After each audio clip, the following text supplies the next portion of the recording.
السلام عليكم ورحمة الله وبركاته.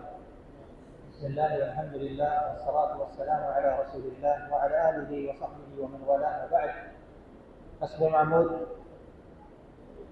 آج کی تراویح سے مقتبس منتخب کچھ آیات کریمہ کی تشریح آپ کے سامنے پیش کی جائے گی. اس سے قبل میں سمجھتا ہوں کہ دو تین چیزیں ہیں آخری عشرے سے متعلق، ان کی طرف مختصر میں توجہ دلا دوں. نمبر 1، لیلۃ القدر کی شرط کیا ہے؟ لیلۃ القدر میں اجر پانے کی شرط کیا ہے؟ لیلۃ القدر کے بارے میں آپ لوگ جانتے ہیں کہ ایک بہت عظیم رات ہے. سورۃ القدر میں اس کے بارے میں اللہ رب العالمین نے فرمایا کہ خیر من الف شہر، اس کے اندر عبادت کرنا 1000 راتوں سے بھی زیادہ بہتر ہے، 1000 مہینوں سے بھی زیادہ بہتر ہے. تو اتنی عظیم رات ہے، اتنا عظیم اجر ہے، کہیں یہ اجر ہم سے فوت نہ ہو جائے، اسی لیے دو تین حدیثیں ہیں لیلۃ القدر پانے کے لیے، وہ آپ کے سامنے میں پیش کر رہا ہوں. نمبر 1، نبی صلی اللہ علیہ وسلم کی حدیث ہے صحیح بخاری اور صحیح مسلم کے اندر، من قام لیلۃ القدر ایمانا واحتسابا غفر له ما تقدم من ذنبه، جو شخص لیلۃ القدر کا قیام کرے گا دو شرطوں کے ساتھ، ایک ایمان اور احتساب. ایمان اور احتساب یہ دونوں اگر آپ کے اندر موجود ہوں گے تو اس کا اجر ہے کہ پچھلے تمام گناہوں کو اللہ تعالیٰ معاف کر دے گا. حدیث غور کرنے کی چیز ہے کہ من قام، جو شخص، سب سے پہلا لفظ ہے من، جو بھی، اس کے اندر مرد بھی آ گئے، عورتیں بھی آ گئی. جو عورتیں مسجد کے اندر نہیں آ پاتی کسی بیماری کی وجہ سے یا بڑی عمر کی وجہ سے، کمزوری کی وجہ سے، ان کے لیے بھی یہ حدیث ہے. من، جو بھی کوئی، قام دوسرا لفظ ہے قیام کرے، یعنی کہ اس لیلۃ القدر میں ہم نے کیا کام کرنا ہے وہ بتایا جا رہا ہے. قیام کرنا ہے. قیام عربی کا لفظ ہے، اس کا معنی ہے کھڑا ہونا، یعنی کہ اللہ کی بارگاہ میں، اللہ کے سامنے، اللہ کے لیے نماز میں کھڑے ہونا. تو نبی صلی اللہ علیہ وسلم کی طرف سے یہ بات بتا دی گئی کہ لیلۃ القدر میں ہم نے کرنا کیا ہے. آج کل سوشل میڈیا پہ یہ بہت میسج پھیلا ہوا ہوتا ہے کہ امام حرم نے یہ کہا ہے کہ اس رات میں کوئی 1 روپیہ صدقہ کر دے گا، یا اپنے فلاں عزیز رشتہ دار سے ملاقات کے لیے چلا جائے گا، کوئی صلہ رحمی کر لے گا، بیمار پرسی کر لے گا، کوئی بھی اچھے کام جو روزمرہ کی زندگی میں ہمیں شریعت نے سکھائے ہیں کہ ہمیں وہ کام کرنے چاہیے، ان میں سے کوئی بھی شخص کوئی بھی یہ کام کر لے گا تو گویا اس نے 1000 مہینے وہ کام کر لیا، اس کو اتنا اجر مل گیا اس عمل کا. یہ بات ہمارے نبی صلی اللہ علیہ وسلم نے ہمیں نہیں سکھائی. یہ حقیقت میں شیطان کے وسوسے ہیں.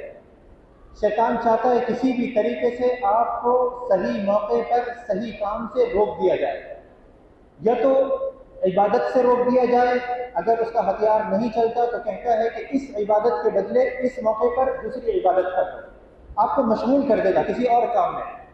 تو لیلۃ القدر کا جو اصل کام ہے وہ قیام ہے، اور اس کے اندر جو دعا کرنی ہے وہ حضرت عائشہ رضی اللہ عنہ نے پوچھی کہ نبی صلی اللہ علیہ وسلم سے کہ اگر مجھے لیلۃ القدر مل جائے تو میں کیا دعا پڑھوں؟ تو آپ صلی اللہ علیہ وسلم نے ان کو دعا سکھائی تھی، اللہم انک عفو تحب العفو فاعف عنی. تو یہ دعا ہمیں کرنی چاہیے جس کے اندر ہم اللہ رب العالمین سے اپنے گناہوں کی معافی مانگ رہے ہیں. دوسری چیز آخری عشرے سے متعلق، جیسے میں نے ذکر کرا کہ شیطان کی ہمہ کوشش ہوتی ہے کہ کسی بھی طریقے سے وہ آپ کا اجر ضائع کروا دے. اکثر لوگوں کے ذہنوں میں یہ بیٹھا ہوتا ہے کہ لیلۃ القدر 21ویں شب، 23ویں شب، 25ویں، 27ویں یا 29 میں سے ہو سکتی ہے کوئی سی. اور بہت سارے لوگوں کے ذہنوں میں یہ بھی ہوتا ہے کہ وہ صرف اور صرف 27ویں شب میں ہوگی.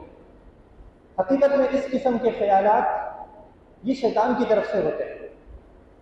جبکہ حدیث میں آپ کو سناتا ہوں، صحیح بخاری کی حدیث ہے کہ نبی صلی اللہ علیہ وسلم کے بارے میں صحابی فرماتے ہیں کہ آپ لیلۃ القدر کو آخری عشرے میں، آخری 10 راتوں میں تلاش کرتے تھے، یعنی کہ صرف 27ویں شب میں، اور نہ ہی 21، 23، 25، 27، 29، بلکہ آخری پورے عشرے میں۔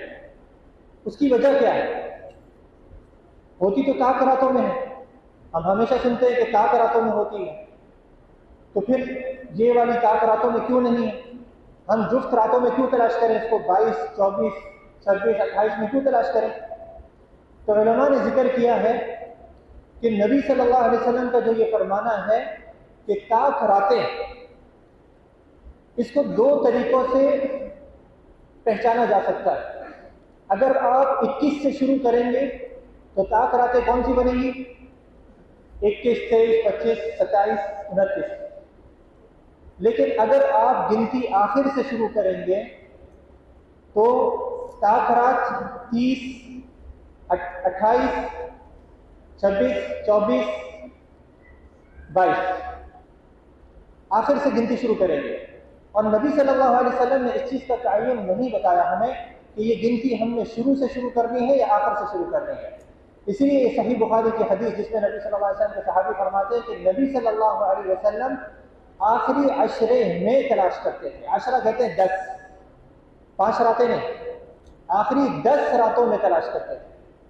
تو اسی لیے اعتکاف کیا جاتا ہے 10 راتوں کا، صرف 5 راتوں کا اعتکاف نہیں کیا جاتا، صرف شروع سے گنتی کے اعتبار سے 5 راتوں کی طاق راتوں میں اعتکاف نہیں کیا جاتا، بلکہ پورے کے پورے عشرے میں اعتکاف کیا جاتا ہے۔ اس کے بعد میں اپنے ٹاپک پر آتا ہوں۔ آج کے نماز تراویح میں جو پارہ تلاوت کیا گیا ہے وہ 24واں پارہ ہے، اور اس کے اندر کئی صورتیں ہیں۔ اس میں سے سب سے پہلی سورۃ الزمر ہے۔ سورۃ الزمر کے اندر آیت نمبر 3 میں اللہ رب العالمین نے ایک ایسی بات ذکر فرمائی ہے کہ جس کو پڑھ کر میرے ذہن میں ایک بھائی سے کیا ہوا وعدہ آ گیا۔ کچھ دنوں پہلے ایک بھائی نے مجھ سے پوچھا تھا کہ وسیلے کے بارے میں کچھ بیان کریں، تو میں نے ان سے کہا تھا کہ انشاءاللہ وسیلے کے بارے میں میری کوشش ہوگی کہ آپ کو بتاؤں، لیکن اس کے لیے کوئی مناسب آیت میں تلاش کر رہا ہوں جہاں پر اللہ رب العالمین نے اس کے بارے میں ذکر کیا۔ تو یہ سورۃ الزمر اور اس کے بعد والی سورۃ غافر، میں نے دیکھا کہ اس کے اندر جا بجا اللہ رب العالمین نے بار بار اس بات کا ذکر فرمایا۔ تو میں نے کہا کہ اس سے بہتر اور مناسب شاید کوئی اور جگہ ہمیں نہ ملے یہ موضوع بیان کرنے کے لیے۔ سورۃ زمر کی آیت نمبر 3 میں اللہ رب العالمین فرماتا ہے الا للہ الدین الخالص، خبردار اللہ ہی کے لیے ہے خالص دین، اللہ ہی کے لیے ہے خالص دین۔ والذین اتخذوا من دونہ اولیاء، اور وہ لوگ جنہوں نے اللہ کے علاوہ اولیاء بنائے ہوئے ہیں، وہ کیا کہتے ہیں؟ اللہ ان کی بات بتا رہا ہے۔ وہ کہتے ہیں ما نعبدہم، کہ ہم ان اولیاء کو معبود نہیں سمجھتے، ان اولیاء کی عبادت نہیں کرتے، الا لیقربونا الی اللہ زلفی، ہم تو صرف یہ چاہتے ہیں کہ یہ لوگ ہمیں اللہ سے قریب کر لیں۔ الفاظوں پہ غور کریں، یہ اللہ جو سینوں کا بھیدی، دلوں کے بھید کو جاننے والا ہے، وہ بتا رہا ہے۔ اللہ فرما رہا ہے وہ لوگ جنہوں نے اللہ کے علاوہ کون بنائے ہوئے؟ میرے ساتھ ہیں آپ لوگ؟ کون بنائے ہوئے؟ جنہوں نے اللہ کے علاوہ اولیاء بنائے ہوئے ہیں۔ والذین اتخذوا من دونہ اولیاء، یہ جو قرآن کے الفاظ ہوتے ہیں نا، اللہ کی جو باتیں ہوتی ہیں، یہ ہماری باتیں نہیں ہیں، مولویوں کی باتیں نہیں ہیں۔ اللہ کی بات کا ہر لفظ ذو معنی ہوتا ہے، غور کرنے والا ہوتا ہے، ہمیں اس پہ چاہیے کہ غور کریں۔ اللہ نے فرمایا والذین اتخذوا من دونہ اولیاء، وہ لوگ جنہوں نے اللہ کے علاوہ اولیاء بنائے ہوئے ہیں، تاکہ سب سے پہلے ان لوگوں کا جواب ہو جائے جو لوگ کہتے ہیں کہ ہم تو وسیلہ اولیاء کا لیتے ہیں، ہم بتوں کا نہیں لیتے، ہم شمس و قمر کا نہیں لیتے، چاند ستاروں کا نہیں لیتے، ہم پتھر جمادات کا نہیں لیتے۔ ہم جن کا وسیلہ لے رہے ہیں وہ اولیاء ہیں. تو اللہ انہی کے بارے میں ذکر فرما رہا ہے. اللہ کہہ رہا ہے والذین اتخذوا من دونہ اولیاء، وہ لوگ جنہوں نے اللہ کے علاوہ اولیاء بنائے ہیں. ایک شبہ کا ازالہ اللہ نے خود ہی کر دیا. وہ کہتے کیا ہے؟ ما نعبدہم، ہم ان کی عبادت نہیں کرتے. آپ کسی بھی مزار پر جا کر کے کسی بھی شخص سے جو قبروں پر سجدے کر رہا ہو، نذرانے چڑھا رہا ہو، قبر والے کو پکار رہا ہو، اس کے سامنے فریادیں رکھ رہا ہو، اس سے پوچھیں کیا آپ اس کی عبادت کر رہے ہیں؟ کہیں گے نہیں بھائی، ہم تو اللہ کی عبادت کرتے ہیں. تو اللہ نے فرمایا ہاں وہ یہ کہہ رہے ہیں ما نعبدہم، ہم ان کی عبادت نہیں کرتے، صرف ہم یہ چاہتے ہیں الا لیقربونا الی اللہ زلفی، کہ یہ ہمیں قریب کر دیں اللہ کے ہاں درجات میں، بلندیوں میں. یہ ان کا کہنا ہے. اللہ نے کیا جواب دیا؟ اللہ نے فرمایا ان اللہ یحکم بینہم، اللہ ہی ان کے درمیان فیصلہ کرے گا. فیما کانوا فیہ یختلفون، جس چیز میں یہ لوگ اختلاف کر رہے ہیں. یعنی کہ سب سے پہلی بات اللہ نے فرمایا کہ اختلاف کرنے والے کون ہیں؟ کیا وہ لوگ ہیں جو کہتے ہیں کہ قبروں پر جا کر قبر والوں سے نہیں مانگو، یا وہ لوگ ہیں جو کہتے ہیں کہ نہیں ہم ان کو پکار سکتے ہیں لیکن وسیلے کے طور پر؟ تو اللہ نے فرمایا اللہ ہی ان کے درمیان فیصلہ کرے گا قیامت کے روز جس چیز میں یہ لوگ اختلاف کر رہے ہیں.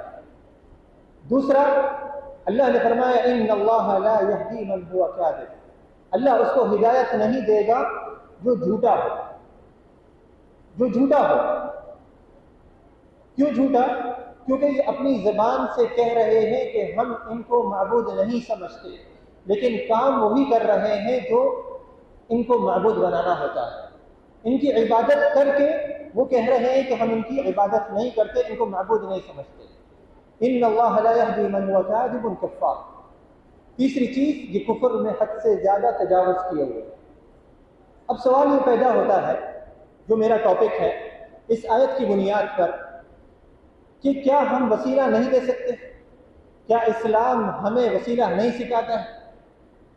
تو اس ٹاپک کو سمجھنے کے لیے دو تین چیزیں ہیں جن کو ترتیب بار سمجھنا بہت ضروری ہے. نمبر ایک، وسیلہ کہتے کسے ہیں؟ وسیلہ کیا چیز ہوتی ہے؟ کسی بھی چیز کو سمجھنے کے لیے اس کا معنی سمجھنا ضروری ہوتا ہے، ورنہ ہم اس چیز کو نہیں سمجھ سکتے. کوئی شخص آ کر کے ہم سے کہے کہ ہم بینک سے پروفٹ لیتے ہیں، دوسرا شخص کہے کہ نہیں آپ سود لیتے ہیں، لون لیتے ہیں. لفظوں میں فرق ہے لیکن اس کی حقیقت کیا ہے ہمیں یہ جاننی پڑے گی. اس کی حقیقت اگر یہ ہے کہ قرضے کی بنیاد پر آپ کو فائدہ دیا جا رہا ہے تو چاہے آپ اس کو لون کہیں یا پروفٹ کہیں، دونوں صورتوں کے اندر اس کی حقیقت ایک ہی رہے گی جو کہ سود ہے. اس کو پروفٹ کا نام دے کر اس کی حقیقت کو نہیں بدلا جا سکتا. اسی طریقے سے وسیلہ، اس کی حقیقت کو جانے تاکہ اس نام کی بنیاد پر آپ کو کوئی شخص کبھی گمراہ نہ کر سکے. وسیلہ عربی زبان کا لفظ ہے اور اردو کے اندر بھی ہم استعمال کرتے ہیں. وسیلے کا معنی ہے ذریعہ. ذریعہ. آپ لوگ سب مسجد میں آئے اپنے اپنے گھروں سے، اپنی اپنی دکانوں سے، کیسے آئے؟ کیا ذریعہ، کیا وسیلہ آپ نے اختیار کرا؟ کیسے آئے؟ جی گاڑی میں آئے؟ گاڑی میں آنے والے لوگ بھی ہیں. کچھ لوگ پیدل آئے، پاؤں کا ذریعہ اختیار کر کے، پاؤں کو وسیلہ بنا کے. کچھ لوگ سائیکل پہ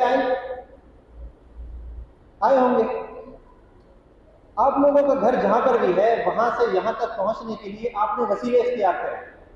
یہ ہے وسیلہ، ذریعہ، اپنے گھر سے، اپنی دکان سے مسجد تک پہنچنے کے لیے. یہ وسیلہ ہے. عربی زبان کے اندر اس کو وسیلہ کہتے ہیں. یعنی کہ کسی بھی چیز کو ذریعہ بنانا یہ وسیلہ ہے.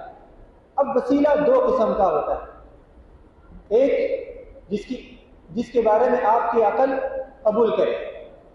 نمبر دو، جس کے بارے میں آپ کی عقل کہے کہ یہ صحیح وسیلہ نہیں ہے. وسیلہ ہے لیکن صحیح نہیں ہے. مثال کے طور پہ جیسے میں نے ذکر کرا کہ آپ لوگ اپنے اپنے گھروں سے آئے، سائیکل میں، گاڑیوں میں، پیدل مسجد تک پہنچ گئے. صحیح وسیلہ ہے. کوئی شخص کہے کہ میں جامع ستاریہ کے برابر میں رہتا ہوں لیکن میں جہاز میں بیٹھ کر آیا ہوں، جہاز وسیلہ ہے کہ نہیں؟ سفر کرنے کا وسیلہ ہے نا، لیکن آپ اس کی بات سن کر کہیں گے کہ بھائی یہ کیسی بے عقلی کی بات کر رہا ہے، یہ وسیلہ ہے لیکن اس وسیلے کی یہاں پر ضرورت نہیں ہے، اس کو یہاں پر استعمال کرنا غلط ہے، یہ عقل کے خلاف ہے۔ آپ کو جہاز کہاں پہ استعمال کرنا ہے؟ ایک شہر سے دور کئی شہر میں سفر کرنے کے لیے، یا ایک ملک سے دوسرے ملک سفر کرنے کے لیے، لیکن اتنے قریب کے لیے ہم سفر کے لیے، یہ سفر ہے ہی نہیں، اتنی مسافت طے کرنے کے لیے بھی جہاز کا استعمال نہیں کرتے۔ وسیلہ ہے لیکن اس وسیلے کو غلط وسیلہ کہا جاتا ہے، بس یہی بات ہے۔ وسیلہ ہے اسلام کے اندر، لیکن کون سا صحیح وسیلہ ہے اور کون سا غلط وسیلہ ہے یہ آج کے درس میں ہم جانیں گے۔ سب سے پہلے ہم صحیح وسیلہ سنیں، اور یہ بھی اللہ رب العالمین کا ایک طریقہ ہے کہ قرآن میں اللہ رب العالمین ہمیں صحیح بات پہلے بتاتا ہے اور پھر غلط بات سے روکتا ہے۔ صحیح بات بتانے سے آپ کے دل میں اطمینان ہو جاتا ہے، پھر غلط بات کا ازالہ کیا جاتا ہے۔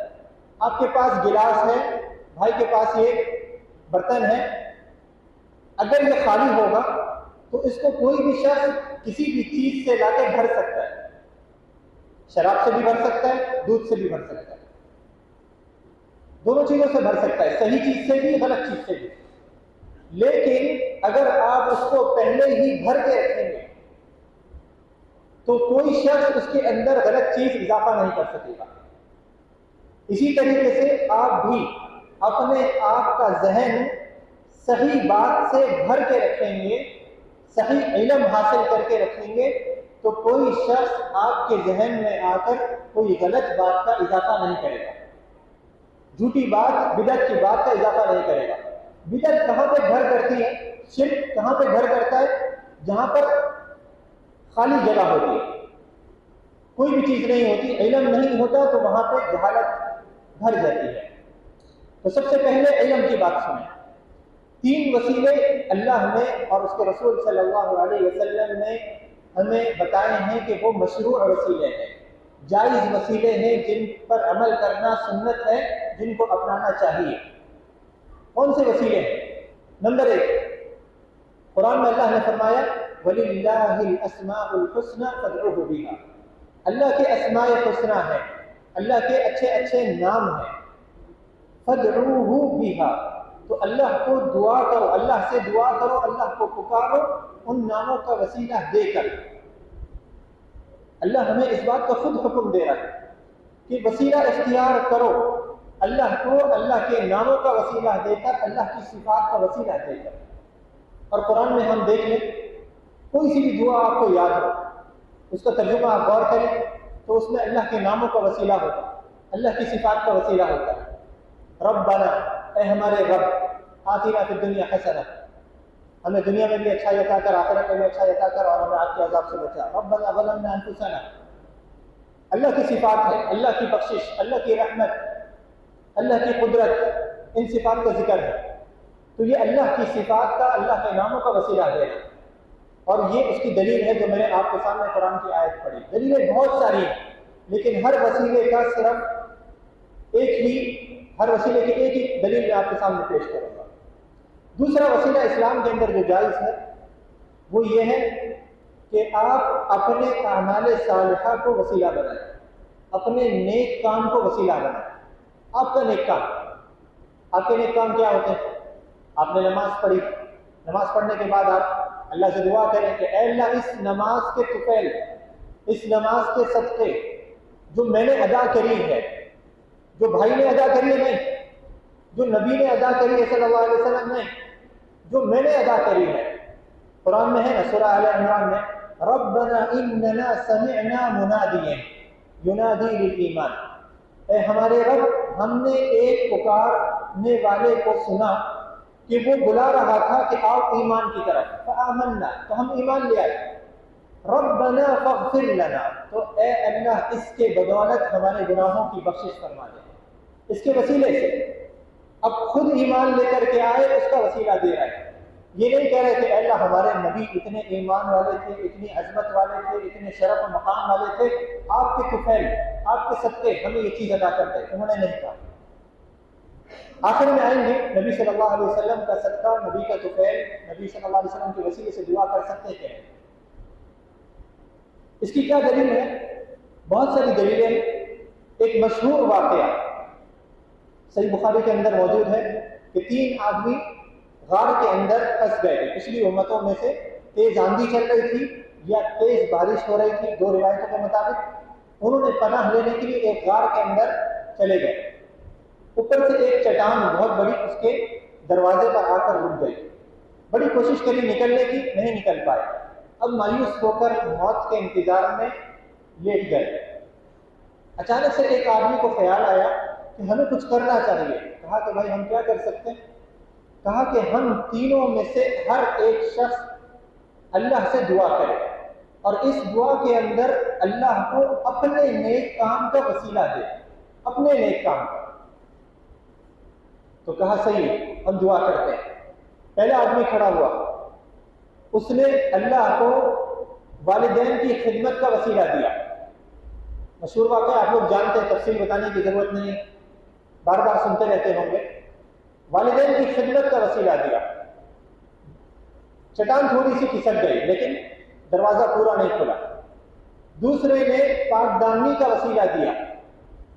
مشہور واقعہ ہے، چچا کی بیٹی کو بہکانے کی کوشش کر رہا تھا، لیکن آخر میں اس لڑکی نے لڑکے کو اللہ کا ڈر یاد دلایا، اللہ کا تقوی یاد دلایا. تو اللہ کے ڈر سے اس نے اس کو چھوڑ دیا اور اس کو سونے کے پیسے بھی دے دیے، سونے کے سکے وہ بھی اس کو دے دیے. کہا کہ اے اللہ، اگر تو جانتا ہے کہ یہ کام میں نے تیرے لیے خالصتاً کیا تھا تو ہمیں اس پریشانی سے نجات دے دے. وہ چٹان تھوڑی سی اور کھسک گئی. تیسرے نے امانت داری کا وسیلہ دیا. کئی لوگ اس کے پاس کام کرتے تھے، مزدوری کرتے تھے، سب کو مزدوری دے دی. ایک آدمی کی مزدوری رہ گئی، وہ آدمی چلا گیا، واپس نہیں آیا. اس شخص نے اس امانت کو، چھوٹی سی امانت تھی، اس کو تجارت میں لگا دیا. اس سے بہت ساری بکریوں کا ریوڑ ہو گیا، گائے کا ریوڑ ہو گیا، اونٹوں کا ریوڑ ہو گیا اور بہت سارے غلام خرید لیے. غلام پہلے زمانے کے اندر بہت قیمتی چیز ہوتی تھی. اچانک سے وہ آدمی آیا اور کہا کہ بھائی وہ میری امانت آپ کے پاس رہ گئی تھی، مزدوری کے پیسے وہ واپس کرنے تھے. اس نے کہا یہ سارا مال آپ کا ہے. کہا مذاق کر رہے ہو میرے ساتھ؟ کہا کہ نہیں، آپ ہی کے مال سے میں نے تجارت کری تھی تو یہ آپ ہی کا مال ہے، یہ میرا نہیں. وہ سب لے گیا اپنے ساتھ. اس نے کہا کہ اے اللہ، اگر تو جانتا ہے کہ میں نے اس امانت کا پاس اس لیے رکھا تھا کہ تجھ سے میں ڈرتا تھا، تیرے خاطر میں نے یہ کیا تھا، تو ہمیں اس پریشانی سے نجات دے دے. اللہ نے تینوں کو نجات دے دی. اور کرے تینوں نے جس کام کا وسیلہ دیا، کیا وہ ان کے نبی کا وسیلہ تھا؟ کیا وہ نبی آخر الزمان محمد صلی اللہ علیہ وسلم کا وسیلہ تھا؟ ہر کسی نے اپنے اپنے کام کا، پاک دامنی، والدین کی خدمت، امانت داری، اپنے اپنے کاموں کا وسیلہ دیا. اللہ نے نجات دی، یعنی کہ ان کے اس وسیلے کو قبول کیا. تیسرا وسیلہ جو اسلام کے اندر جائز ہے وہ یہ ہے کہ آپ کسی زندہ آدمی سے دعا کروا سکتے ہیں. کسی سے دعا کروا سکتے ہیں 3 شرطوں کی بنیاد پر. نمبر 1، وہ زندہ ہو، دعا کرنے پر قادر ہو. نمبر 3، وہ آپ کی بات کو سن رہا ہو.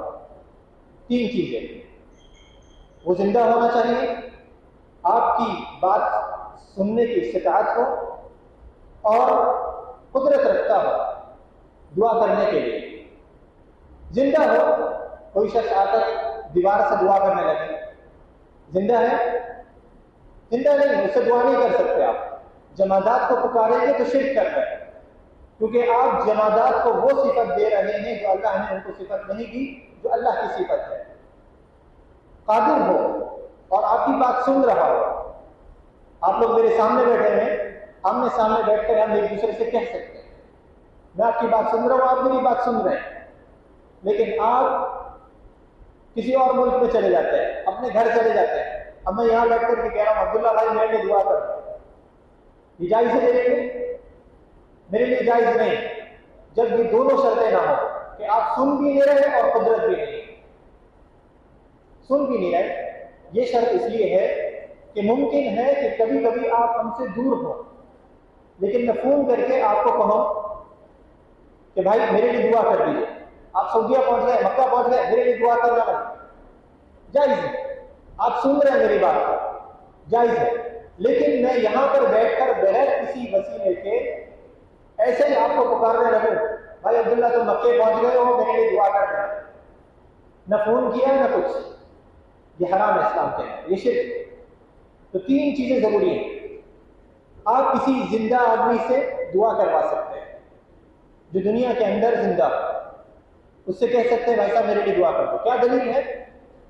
نبی صلی اللہ علیہ وسلم کی حدیث ہے کہ حضرت عمر بن خطاب رضی اللہ عنہ ایک دن عمرے کے لیے جا رہے تھے تو آپ نے فرمایا لا تنسانا فی دعائک، ہمیں اپنی دعاؤں میں نہ بھولنا. الفاظوں پہ غور کریں. میں نے جیسے ذکر کیا تھا کہ اللہ اور اس کے رسول صلی اللہ علیہ وسلم کی باتوں میں ہر لفظ ذو معنی ہوتا ہے. نبی صلی اللہ علیہ وسلم فرما رہے ہیں کہ ہمیں، آپ نے یہ نہیں فرمایا کہ مجھے، ہمیں اور مجھے میں فرق ہوتا ہے. جب آپ کہیں گے مجھے اپنی دعا میں یاد رکھنا تو آپ اپنے لیے خالص دعا کروا رہے ہیں، اور جب آپ کہتے ہیں کہ ہمیں یعنی کہ مسلمانوں کو دعا میں یاد رکھنا تو آپ اپنے لیے خاص دعا نہیں کروا رہے بلکہ آپ عام مسلمانوں کی بھلائی چاہتے ہیں، عام مسلمانوں کے لیے دعا کروانا چاہتے ہیں. یہ نہیں کہ آپ کا دلی تعلق اس شخص سے نہیں جوڑا، دعا کرنے والے سے نہیں جوڑا، بلکہ آپ کا دلی تعلق وہ اللہ ہی سے جڑا ہوا. عام لوگوں کے لیے دعا کروا رہے ہیں تاکہ عام لوگوں کو فائدہ پہنچے اور جو دعا کرنے والا ہے اس کو دعا کرنے کا ثواب ملے، کیونکہ دعا بھی تو عبادت ہے اور عبادت کا ثواب ملتا ہے. تو نبی صلی اللہ علیہ وسلم جب کسی سے دعا کرواتے تھے تو اس کا اصل مقصد یہ ہوتا تھا کہ جو شخص دعا کرے گا اس کو ثواب ملے گا اور تمام لوگوں کو اس کی دعا ان کے حق میں اگر قبول ہو گئی تو فائدہ ملے گا. تو یہ تین وسیلے اسلام کے اندر جائز ہیں. اب آتے ہیں جو ناجائز چیز ہے، جو شریعت میں حرام ہے، وہ دو قسم کے وسیلے ہیں. ایک ہے شرک، ایک ہے بدعت. ایک شرک ہے اور ایک بدعت ہے.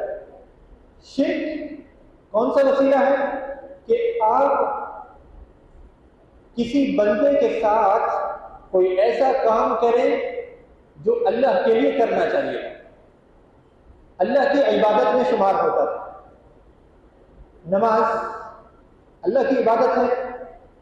اگر آپ کسی اور کے لیے نماز پڑھیں اور کہیں کہ میں وسیلہ بنا رہا ہوں تو یہ شرک کا وسیلہ ہے.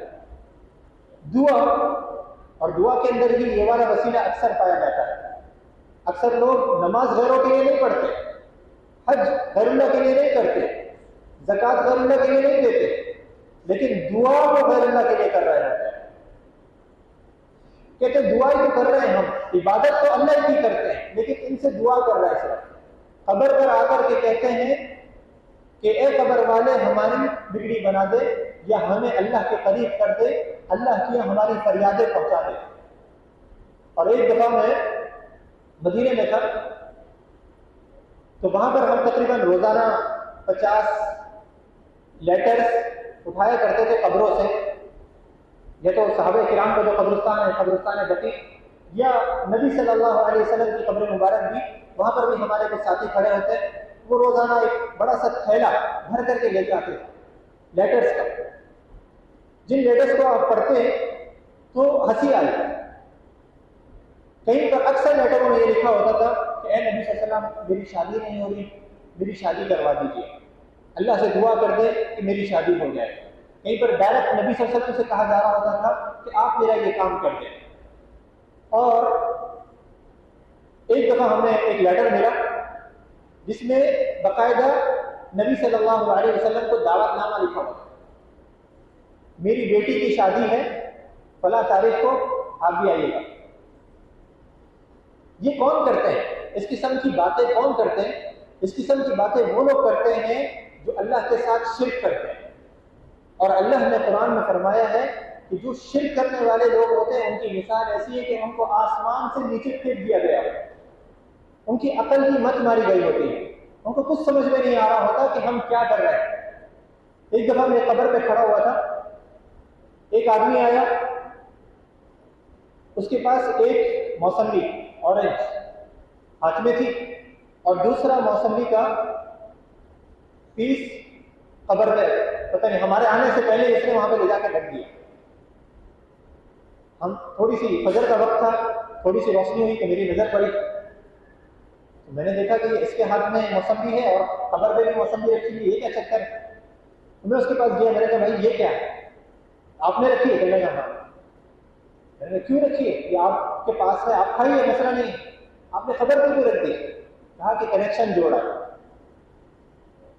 اس زمانے میں ترقی ہو گئی، وائرلیس سسٹم ہے، تو اس قسم کی باتیں ہوتی ہیں۔ مقصد بتانا یہ ہے کہ ہمیں ایسے لوگوں کو یہ دعا پڑھنی چاہیے، دیکھ کر یہ دعا پڑھنی چاہیے کہ الحمدللہ الذی عافانی مما ابتلیٰ۔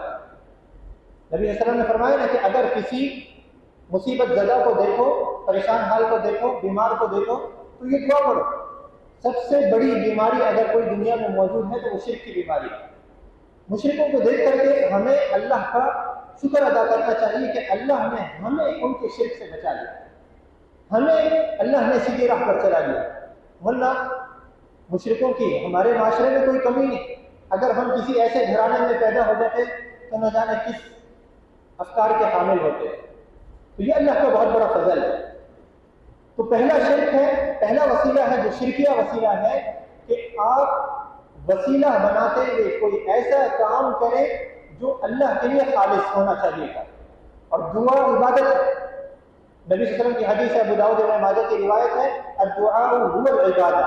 اور آج کی نماز میں بھی ہم نے ایک آیت سنی جس میں اللہ نے فرمایا کہ جو لوگ اللہ سے دعا نہیں کرتے، پھر آگے جا کر کے اسی آیت کے آخر میں فرمایا کہ اللہ کی عبادت سے تکبر کرتے ہیں، یعنی کہ دعا نہیں کرتے تو اللہ کی عبادت کے بارے میں تکبر کر رہے ہیں، یعنی کہ اللہ نے دعا کو عبادت کا ہی نام دیا، اور یہ حدیثوں میں بھی ہے کہ دعا ہی عبادت ہے، دعا ہی عبادت ہے۔ حالانکہ نماز بھی عبادت ہے، روزہ، زکوٰۃ، حج سب عبادتیں ہیں، لیکن نبی صلی اللہ علیہ وسلم فرما رہے ہیں دعا ہی عبادت ہے، یعنی کہ اہم ترین عبادت ہے۔ تو اگر ہم اللہ کے سامنے ہاتھ پھیلا رہے ہیں اور کہہ رہے ہیں کہ اے اللہ مجھے نبی کی سفارش نصیب فرما دے، تو یہ صحیح ہے۔ ہم کیا کر رہے ہیں؟ اللہ کی عبادت کر رہے ہیں، اور سفارش حق ہے، ہم اللہ سے نبی کی سفارش مانگ رہے ہیں۔ لیکن اگر ہم یہی دعا قبر کے سامنے جا کر کے کھڑے ہوں، نبی صلی اللہ علیہ وسلم کے روضے پہ جا کر کھڑے ہوں اور کہیں کہ اے نبی صلی اللہ علیہ وسلم آپ ہماری سفارش کر دیں، تو ہم کیا کر رہے ہیں؟ ہم صرف سفارش نہیں مانگ رہے بلکہ ہم دعا کر رہے ہیں، اور دعا عبادت ہوتی ہے۔ اللہ سے دعا کری تو اللہ کی عبادت کری، نبی سے دعا کری تو نبی کی عبادت کری۔ یہ نقطہ سمجھنا چاہیے، اللہ سے دعا کری تو اللہ کی عبادت کری، نبی سے دعا کری تو نبی کی عبادت ہو گئی۔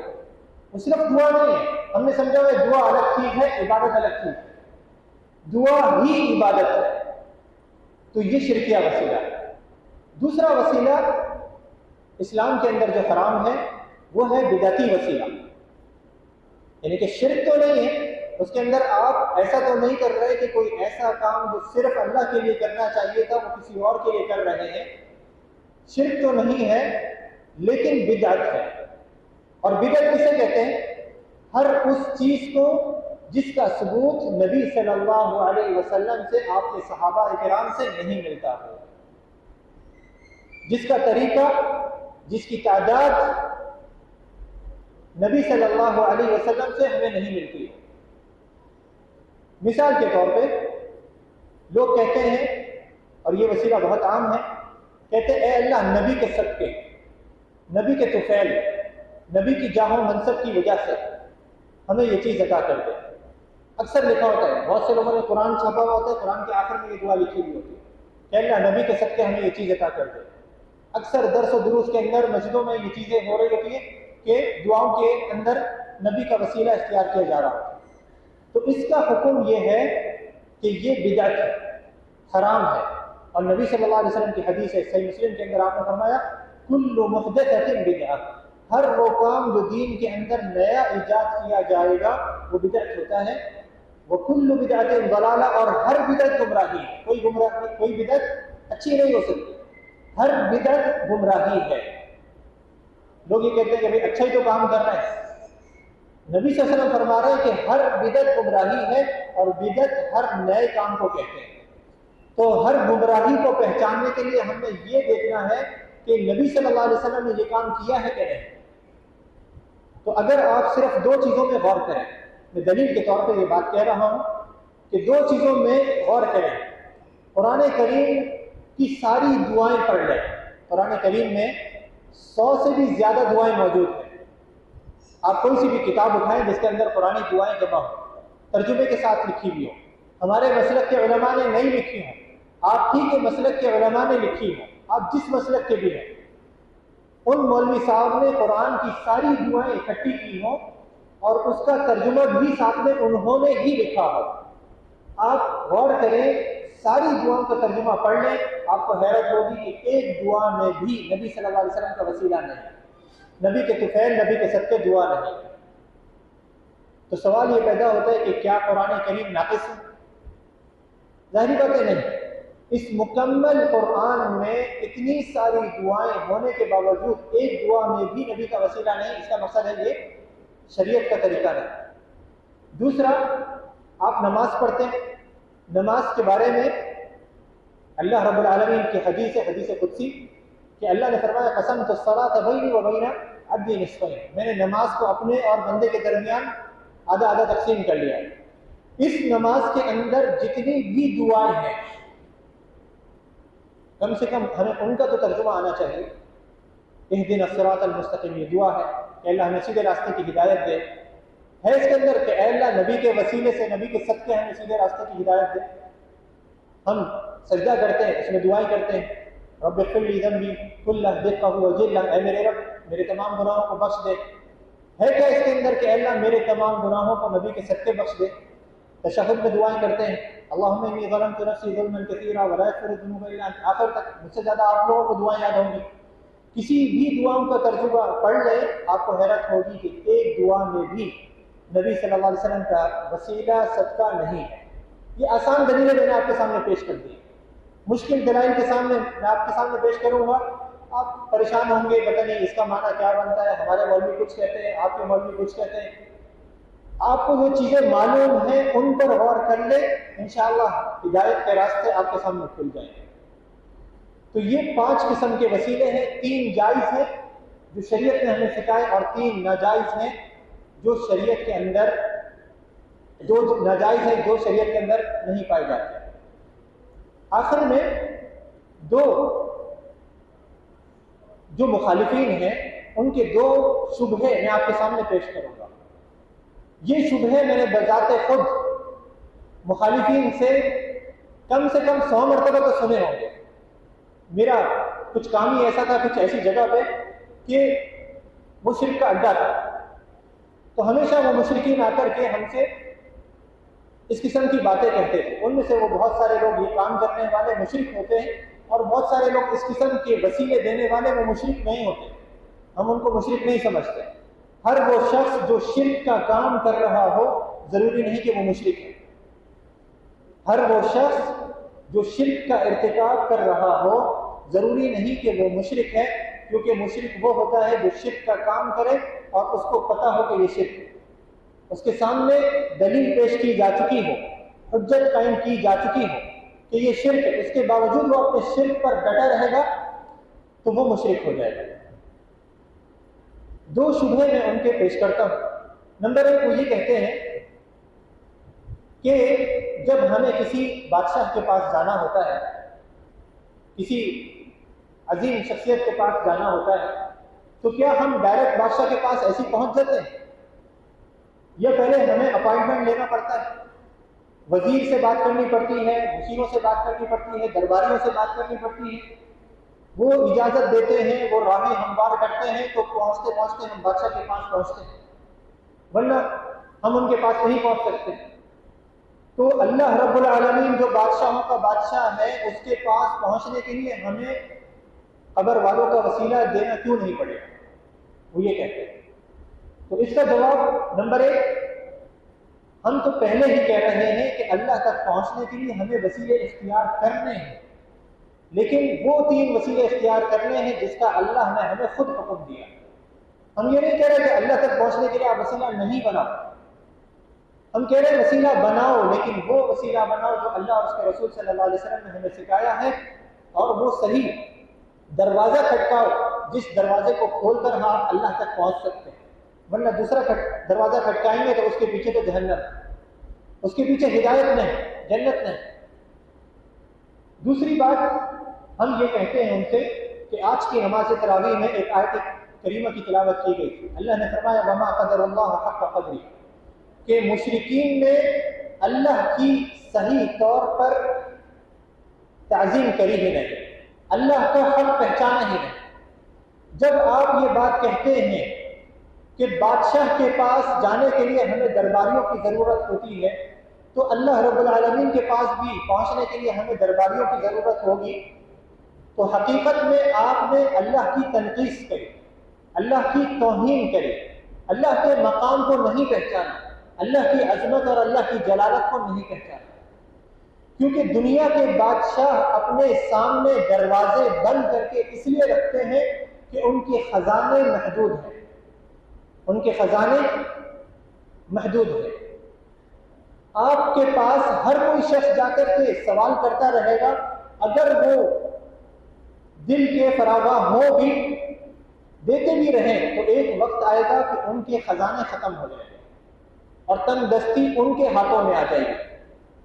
لیکن اللہ رب العالمین کے خزانے ختم ہونے والے نہیں، اور اللہ کے ہاتھ پھیلے ہوئے ہیں۔ قرآن میں اللہ نے فرمایا بل یداہ مبسوطتان، اللہ کے دونوں ہاتھ پھیلے ہوئے ہیں، ينفق کیف یشاء، وہ جیسے چاہتا ہے خرچ کرتا ہے۔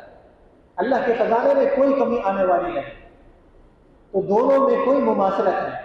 دنیا کے بادشاہ اس بات کے حقدار ہیں کہ وہ اپنے سامنے دروازے بند کر کے رکھیں، کیونکہ ان کے خزانے محدود ہیں، اور اللہ رب العالمین کے خزانوں کی کوئی حد نہیں، اسی لیے اس کے خزانوں کے سامنے کوئی دروازہ بند نہیں۔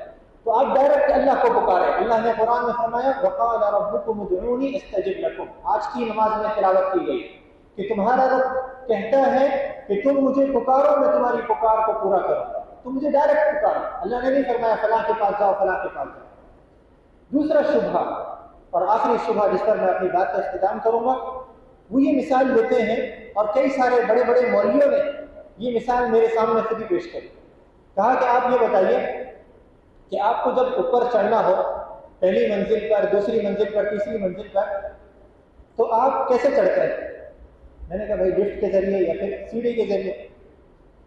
کہا آپ اوپر چڑھنے کے لیے سیڑھی اختیار کرتے ہیں، اور اللہ تک آپ ڈائریکٹ پہنچنا چاہتے ہیں، اللہ تک ڈائریکٹ پہنچنا چاہتے ہیں، اور ایک منزل، 2 منزل، 3 منزل عمارت پر آپ سیڑھی اختیار کرتے ہیں۔